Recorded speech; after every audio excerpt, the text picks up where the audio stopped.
Kasama na natin ngayon si Joven na helper daw sa junk shop. Si Joven na nakarelasyon nitong si Rowena. Pero hindi alam ni Joven kung siya nga ang ama. Rowena, siya ba yung Joven na ama ng batang to? Opo. Bakit hindi mo sinabi sa kanya? Ayoko na sabihin para hindi na pumaano yung bata kung sakaling lumaki man. Diretsahang tanong, Joven, kumpare mo si Florencio.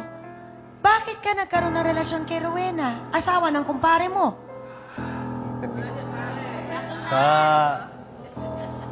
Sa financial po siguro kasi wala po akong trabaho sa mga oras na yan. Bakit financial? Kasi may pamilya rin po akong... Sandali. Bakit financial? Eh, may trabaho ka naman dun sa junk shop. At bakit ano ba ang sitwasyon ng relasyon ninyo? Nagbibigay ba siya sa'yo ng pera? Maliban sa sweldo mo sa junk shop? Opo. Rowena, yun ba ang naging dahilan kung bakit nalugi ang junk shop ninyo? Opo. At inabuso mo naman. Eh, kumpare mo to eh. Kumpare niya yun eh. Inaanak niya yung anak mo. Hindi ko na po naisip yun dahil So ngayon, alam mo, may anak ka. hindi ko po alam dahil hindi niya po sinabi sa akin. Ikaw ba, ngayon mo lang nalaman o naririnig-rinig mo na matagal na? At wala ka lang sinasabi? Alam ko po, naririnig ko lang po sa kapitbahay namin. O, alam mo pala eh. Alam mo talaga na ikaw ang ama, di ba? Kasi paano naman siya mabubuntis at magkakaanak? Eh, wala naman si Florencio. Eh, ikaw lang naman yung karelasyon niya. So, paano mo maiisip na hindi ko alam? Paano mo hindi malalaman? O ayaw mong alamin? Ayaw mong aminin? Kasi may pamilya rin po ako eh. Kasi may pamilya ka rin. Alam kaya niya ang mga nangyayaring ito? Sino ba si Josephine Diampon? Pasok!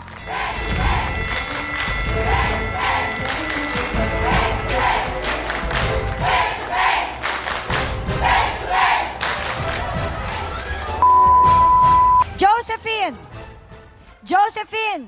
Sino ka at bakit ka umiiyak? Bakit galit na galit ka sa kanilang dalawa? Ngayon ko lang nalaman na ganyan nuyan mga yan.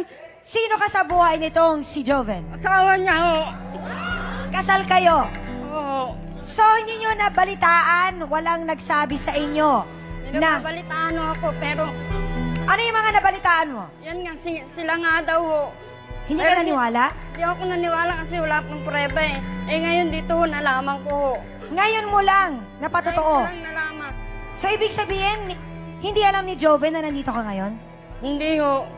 Joven, 5 ang anak mo. Kaman lang naawa sa akin. Naglalabada ako.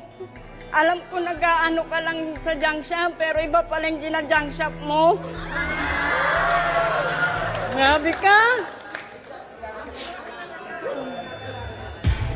Ang higit na nakakalukot lang dito, no? Alam naman natin na karaniwan tayo mga nakakatanda, tayo yung nagkakamali. Eh, ang nagiging problema lang, yung mga anak natin, sila ang nagbabayad. Oo, masakit ang mga nangyari. Oo, ikaw nga yung nagsisisi. Pero sa dulo at dulo ng lahat, kung ano man ang desisyon na gagawin nyo ngayong araw na ito dito sa Face to Face, pagkatapos nyo makausap ang aming trio, sana ang isaisip ninyo ay kung paano ito makakaapekto sa mga anak ninyo. Kung ano ba ang mangyayari sa kanila ukol sa mga desisyon na gagawin nyo sa araw na ito. So ito siguro ang pinakamagandang pagkakataon na ang ating trio ay makausap kayo. Sana maging maayos ang kalabasan nito. Pag masyadong palagi nating binabalikan, 4 na taon na yan. Parang sa amin, panalo ka talaga. Pero di ba mas maigi kung mag-uumpisa ka muli? Wala na yung mga pasanin na yan. Dahil, so, ibig ko sabihin, wala yatang dapat maging gender issue rito pagdating sa ganitong mga pagkakamali. Kaya lalaki o babae magkamali. Lalo na, kasal. Kung may pag-asang may salba, marisulba. Bakit hindi? Nasa iyo ang pagdidesisyon. Di ba? Dahil po ang Diyos nagpapatawad. Di ba? Napakaraming mga tao nagkasala. Joven, Mas patabaho ko malala ngayon. pa ka sa ginawa ng asawa mo. Pero napatawad ng Panginoon dahil Hiwalay nagsisisi. ba kayo? Karapat dapat lamang na, sabi nga, may parusa na dapat ipataw sa ganitong mga nagkakaroon ng pagkakasala. Subalit, kung titimbangin mo ang sitwasyon, doon naman sa alang-alang na magkaroon at makapagpatuloy na magkaroon ng tsansa na mabuo uli ang isang pamilya o dalawang pamilya, saan ba lalagay ang parusa? Sa makatuwid sa mga ganitong sitwasyon, bakit hindi natin bigyan ng pagkakataon at isa pang tsansa na mabuo ang isang pinagsama ng batas na mag-asawa at maging ng Diyos? Sino tayong mga tao upang husgahan na dapat ay tuluyan ng maputol ang kanilang ugnayan? Para sa akin, wala sa kakayahan natin. Kundi bigyan natin ng pagkakataon ang dalawang partidong ito.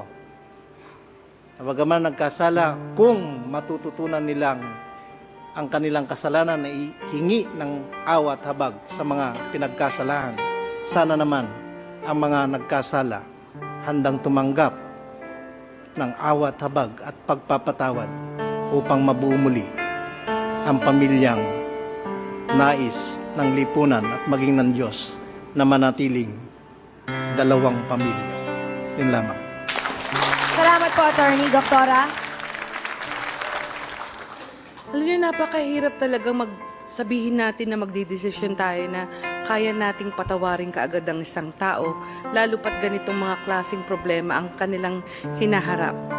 Kumisan, kahit sabihin nating napatawad na natin ang isang tao, palaging bumabalik. Lalo pat kung may kapitbahay ka na alam ang sitwasyon, tapos parang sasabihin na, uy, ba't mo napatawad dyan? Yung mga ganong klaseng intriga.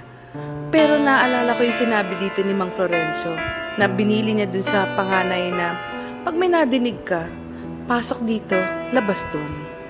Kaya, nung tinanong namin, bakit, sabi nga ni Atty., ba't hindi mo kayang yun din ang gawin mo kung gusto mo magsimula muli? Sana nga magawa yun ni Mang Florencio. Pero nakikita ko dito na unang-una hindi pa rin nawawala ang pagmamahal. Bakit? Kasi ang una niya sabi, basta po pag nagkapera, pabibinyagan na po namin. Ay ko sino ilalagay mong pangalan? Di, si Rowena po ang nanay, ako ang tatay. So, yun pa lang ay isang expression ng pagmamahal na hindi pa rin nawawala. So sana maintindihan mo, Rowena, na ang dami mong pagtratrabahuhan at pagsusumikapan para may ayos ito. Ay, yun lang po.